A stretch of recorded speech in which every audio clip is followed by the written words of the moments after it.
My best friend accused me of stealing her fiancé and destroyed my life. Now, she's divorced and desperate for forgiveness, but I'm done forever. I, 28F, used to be best friends with Anna, 28F, since high school. She was popular and outgoing, while I was the introverted nerdy friend. In high school, I had a crush on Ethan, 28M, but I assumed he'd prefer Anna, so I stayed out of it. They started dating, and I supported her with reluctance because of their toxic, on-and-off relationship. Over time, I grew to dislike Ethan because he was rude and mean. They broke up when we were 21, but got back together with him a year later and eventually got engaged at 23. 3 months before the wedding, Ethan drunkenly called me, asking why I rejected him. I dismissed him and said he was drunk and ended the call. The very next day, I was kicked out of group chats and ghosted by everyone else in our friend circle. When I texted my friends to ask what happened, they gave me the silent treatment. When I reached out to Anna, I found myself blocked. Desperate, I even tried calling Ethan, but my number was blocked too. I had no idea what I'd done wrong and I wished anyone would tell me. That week was hell. Anna's silence hurt the most because, at the time, she meant everything to me. I barely slept, battling panic attacks at night while trying to keep it together for class during the day. If not for my supportive roommates who helped me through my panic attacks, I don't know how I would have made it through. Anna and I attended the same local university but took different courses. I waited for her outside her class. When she came out with her friends, I pulled her aside and asked what was going on. She accused me of being a fake friend who tried to steal Ethan. I denied her accusation and asked for proof, but she went silent and left.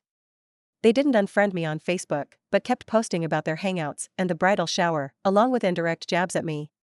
I eventually deleted my old account and changed my number. I slowly rebuilt my self-esteem and moved on. I recently created a new Facebook account. A few days ago, I was added to a group chat for our upcoming reunion, which I had no idea about. They greeted me, calling me class president as if they hadn't shunned me 6 years ago. I left the group, but they messaging me. Anna kept calling, so I finally picked up out of annoyance.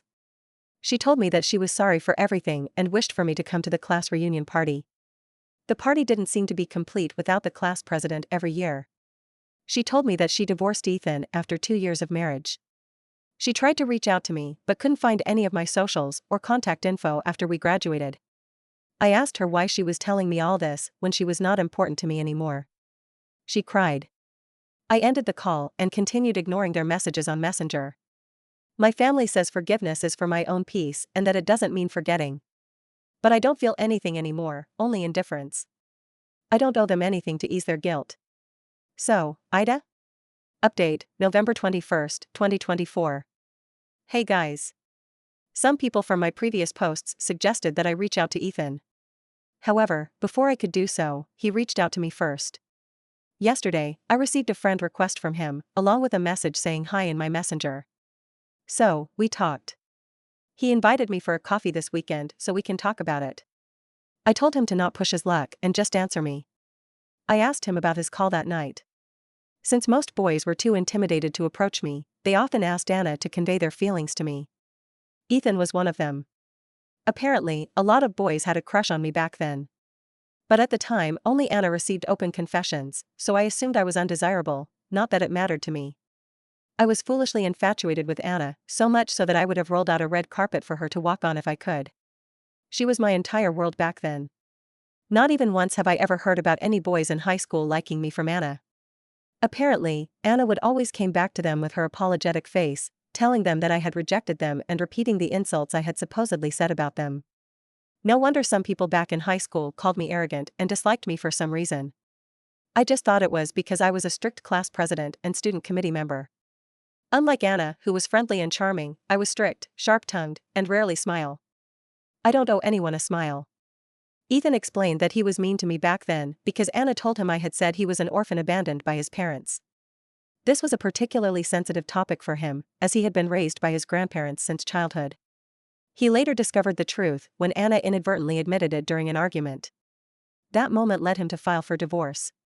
Ethan shared that he genuinely did love Anna, but her constant insecurity and habit of bringing up my name in every argument strained their relationship.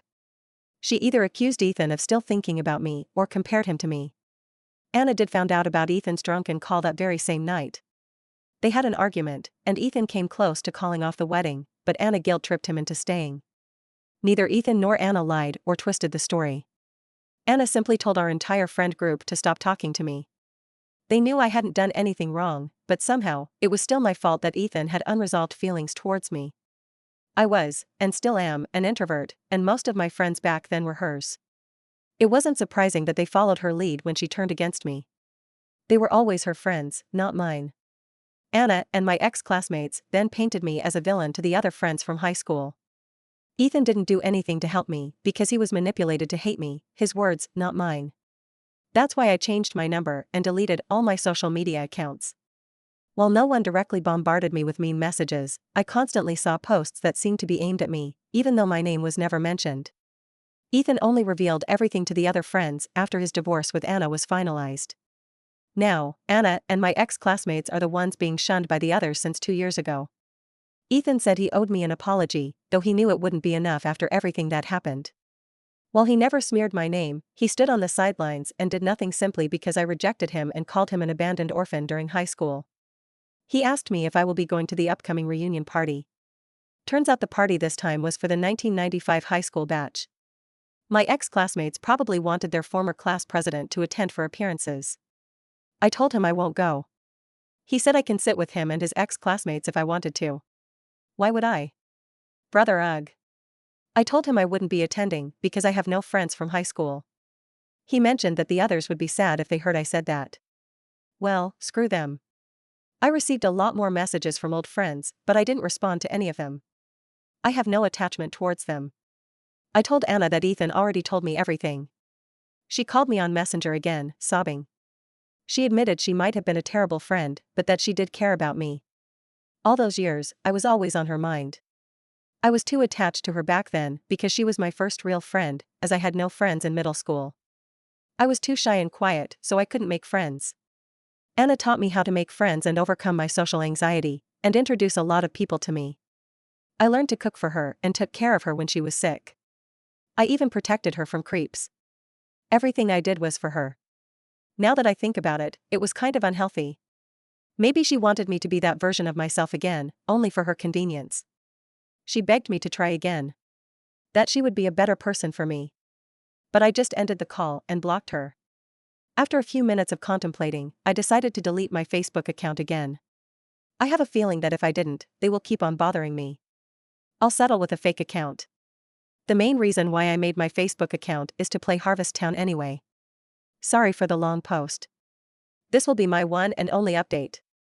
I want to thank the 4 people who personally messaged me on Reddit. Your messages meant a lot, as not many people have done so much for me in my life. I hope my update answered your questions. Farewell. Additional information from Oop on clarifying her timeline. English is not my first language. We were born in 1995. What I meant was reunion for year 1995 students' comments where Op has replied, comment or one, cuz, perhaps, in a way she was. For all we know she liked Op romantically, and simply never admitted those feelings, perhaps even to herself, cause even if it isn't strange for a mean girl to lie about the interest a boy she likes has for her friend, it is odd to do it to all love interests Op had. How do I know? I'm a bisexual woman, admitting to myself that I liked other girls as a teenager wasn't easy. Oop, do you really think so? I thought it was normal between female best friends to hold hands and sleep together. I'm bisexual too. Comment or 2, it's brave of you to confront your past. You're not obligated to forgive anyone. Prioritize your own peace and build healthy relationships moving forward. Oop, thank you. I really do feel indifferent now. It has been 6 years, and I have better friends now. I'm content with my life. Comment or 3, nothing weird about holding hands and sleeping together, with full clothing on and just sleeping in the same bed, I mean. But rejecting all potential love interests is a red flag. Oop, me and Anna never do anything. But she would always lean on my shoulder and hug me when sleeping. She always insisted that I sleep over at her house on the weekend. Comment or 4, perhaps Anna had feelings for you, this doesn't excuse any of her shitty behavior, honestly. It reminds me of a popular girl I knew in high school, who liked me, but we were very incompatible, so I rejected her. Let me tell you, she made my life as hard as she could for as long as we were in the same class. It doesn't excuse any of Anna's awful behavior, but it is a possibility. Oop, I doubt it, honestly. Maybe she just likes the idea of being taken care of. She had no problems throwing me away for Ethan.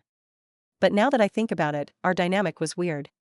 And maybe this is too much information, I didn't date back then and only hooked up with people because Anna didn't like them and she didn't agree. And now, I have trust issues and I'm too afraid to commit in a relationship. It's not that I like to cheat or anything. I'm just too afraid to trust my life and my heart to someone else again.